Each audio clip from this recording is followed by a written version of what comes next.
প্রত্যয়, বাবু সোনা, তুই তো বড় হয়ে গেছিস বাবা। তোর বাবা তো শহরে গেছেন, তুই একটু কষ্ট করে বাজার থেকে মাছ আনতে পারবি? মা, এই গরমের ভিতরে বাজারে যেতে পারবো না। লক্ষ্মী সোনা আমার, আজকে একদিন যা, এরপরে আর যেতে বলবো না। তাছাড়া আজকে অনেক মাছ কিনতে হবে, বুঝলি? এত মাছ আমি বাসায় একা আনবো কি করে মা? বাজারে অনেক কামলা পাবি, তাদের একজনকে ভাড়া করে মাথায় ঝুড়ি উঠিয়ে দিয়ে বাড়ি পর্যন্ত নিয়ে আসবি। পারবি না? আচ্ছা মা, ঠিক আছে। লক্ষ্মী ছেলে আমার, এখানেই দাঁড়া, আমি বাজারের ব্যাগ সাথে লিস্ট আর টাকা নিয়ে আসছি।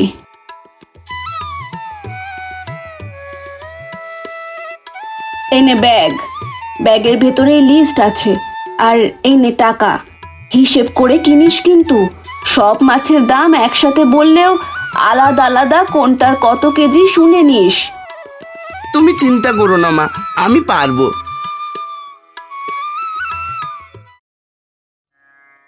গ্রামের মেঠো পথ দিয়ে হাঁটতে হাঁটতে নিচে নিচে বলতে লাগলো, উফ, বাপরে বাপ, কি গরম!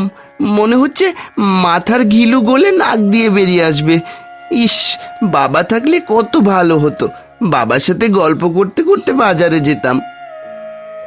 এইসব বলতে বলতে রাস্তার একপাশে একটা বড় বটগাছের নিচে একটু থেমে প্রত্যয় বলল, আচ্ছা, আমি তো সব মাছ এখনো ভালো করে চিনি না, কোনটা কি মাছ বুঝবো কি করে?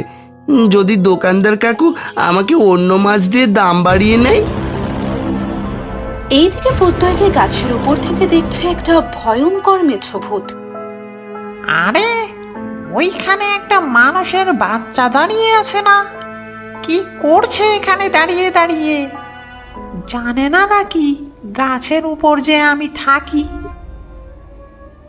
ছোকরাটার হাতে তো মনে হচ্ছে একটা বাজারের ব্যাগ।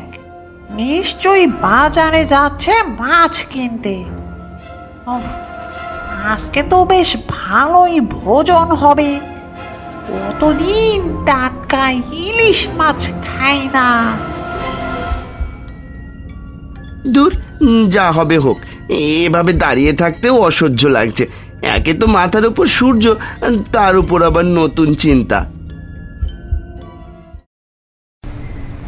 কাকা, চলেন, আমার সাথে বাড়ির পথে চলেন। হ্যাঁ বাবা, তুমি সামনে সামনে হাঁটো, আমি তোমার পেছনে আছি। এই বলে দুইজন পথে চলতে শুরু করলো।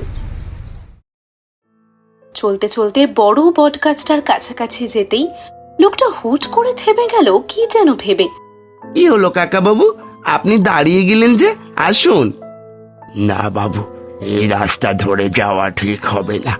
এর চেয়ে বরং আমরা বড় রাস্তা ধরে এরপর ঘুরে তোমাদের বাড়িতে যাই। বড় রাস্তা দিয়ে ঘুরে যেতে গেলে তো অনেক সময় লাগবে কাকা, এখান দিয়ে সোজা চলেন না? এই রাস্তাটা মোটেও শুভ না বাবু। কি যে বলেন না কাকা, একটু আগে এই পথ ধরেই তো বাজারে গেলাম, কোনো অশুভ কিছু তো দেখিনি। তখন দেখোনি, কারণ তখন তোমার কাছে মাছ ছিল না, কিন্তু এখন আমাদের সাথে মাছ আছে, এই জন্য যে কোনো কিছু ঘটে যেতে পারে। ঠিক আছে কাকা, চলুন তাহলে বড় রাস্তা ধরে যাওয়া যাক। হ্যাঁ, চলো।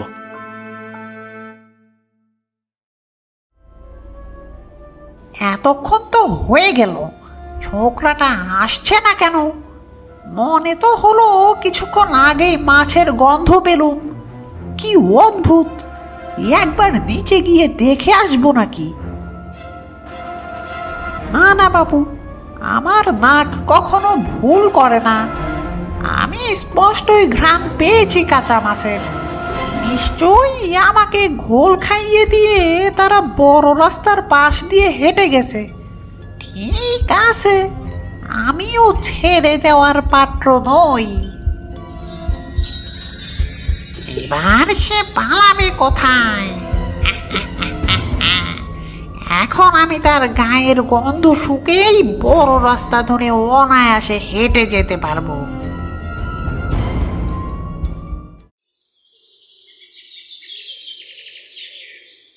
কাকা, এখানেই রাখুন। এই নিন কাকা আপনার মজুরি। ধন্যবাদ। আর শোনো বাবু, সব সময় মাথায় রেখো, মাছ নিয়ে কখনোই ওই পথ ধরে আসবে না। ঠিক আছে কাকা। কিরে বাবু, এত দেরি করলি কেন? আর বলো না মা, যে কুলি কাকুকে সাথে করে নিয়ে এসেছিলাম তিনি কিছুতেই ওই বড় বটগাছটার নিচ দিয়ে মাছ নিয়ে আসতে চাইছিলেন না, তাই ঘুরে বড় রাস্তা ধরে আসতে হয়েছে। ভাগ্যিস তুই একজন কুলিকে সাথে নিয়ে এসেছিলি, না হলে তো একাই বড় বট গাছের নিচ দিয়ে চলে আসতি। আর আমিও কি বোকা, তোকে যাওয়ার সময় একেবারেই বলতে ভুলে গেছিলাম। কেন মা, কি হয়েছে? ওই বড় বটগাছের নিচ দিয়ে আসলে কি হবে? এদিকে প্রত্যয়ের বাড়ির সামনের ঝোপের আড়াল থেকে দাঁড়িয়ে প্রত্যয় এবং তার মায়ের কথা শুনছিল বৃদ্ধার ছদ্মবেশধারী মেছো ভূত।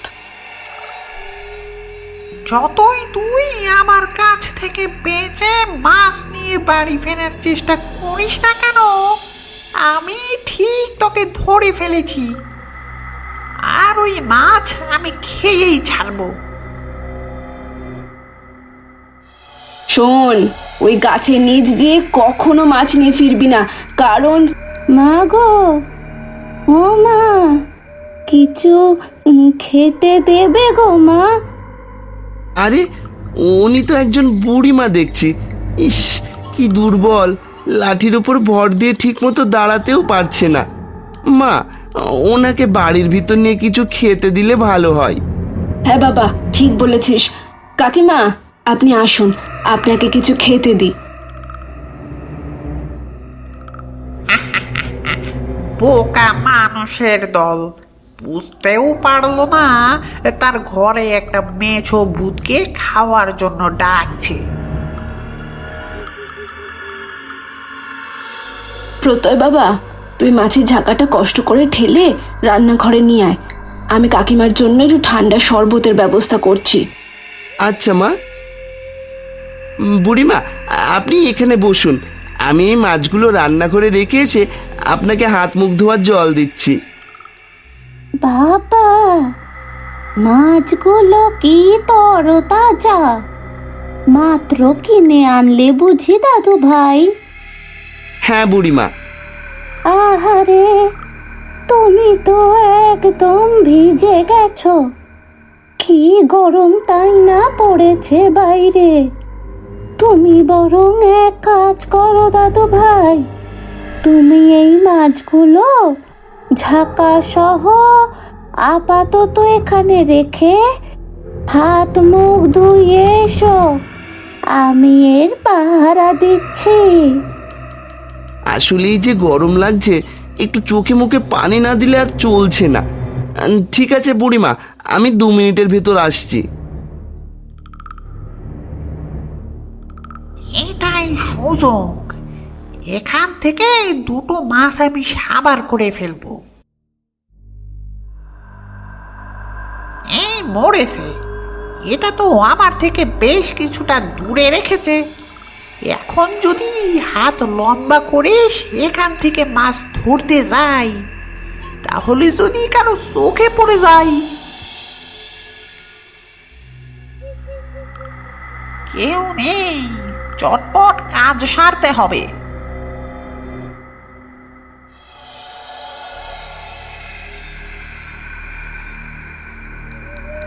ব্যাস, কাজ হয়ে গেছে, কেউ দেখেনি। এবার তাড়াতাড়ি এখান থেকে কেটে পড়তে হবে। আমার গা থেকে মাছের গন্ধ পেলেই তারা সন্দেহ করবে।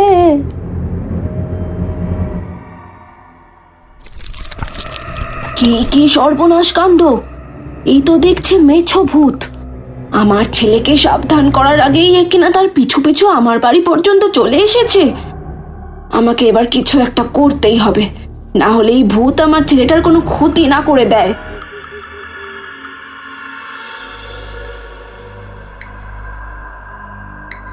নিন কাকিমা, এই লেবুর জলটুকু খেয়ে নিন, যা গরম পড়েছে। দাও মা, দাও। তোমার সন্তান আর তোমার পরিবারের সবাই দীর্ঘজীবী হোক।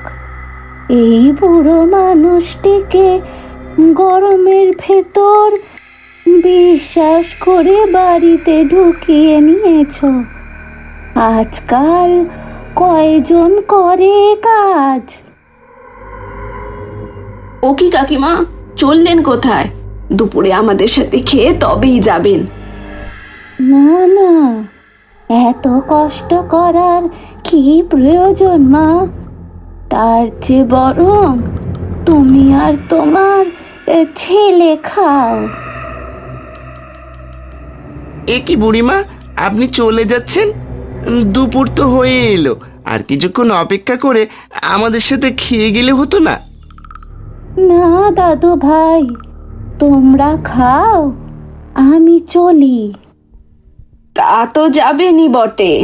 হাত লম্বা করে বাড়িয়ে আমাদের ঝাঁকা থেকে মাছ যে চুরি করেছেন। কে যা তা বলছো? একজন বুড়ো মানুষকে চোর হিসেবে অপবাদ দিচ্ছ? ভালো হবে না কিন্তু, এই আমি বলে দিচ্ছি। ভালো হবে কিনা তা তুমি নিজেই দেখতে পারবে, শয়তান মেছো ভূত। মেছু ভূত? কি কি বলছো মা?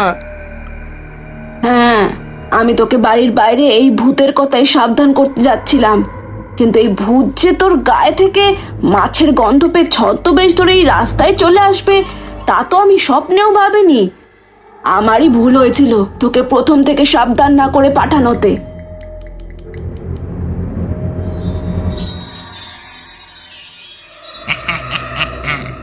বুঝে যখন ফেলেছিস, তখন আর এই বুড়োর রূপ ধরে থাকার কি দরকার? বেশ করেছি, তোর দুটো মাছ নিয়েছি।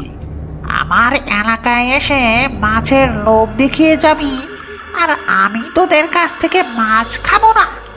যদি আমায় বাধা দিস, তাহলে তোর এই ছেলেকে ঘাড় মোটকে রেখে যাব। তবে রে,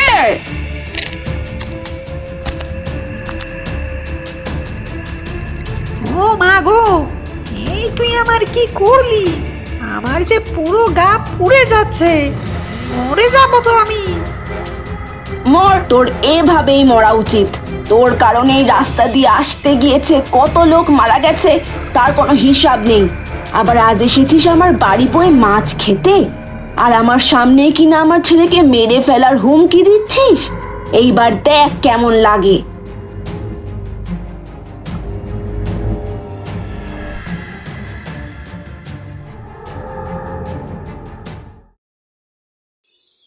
কি সাংঘাতিক ব্যাপার!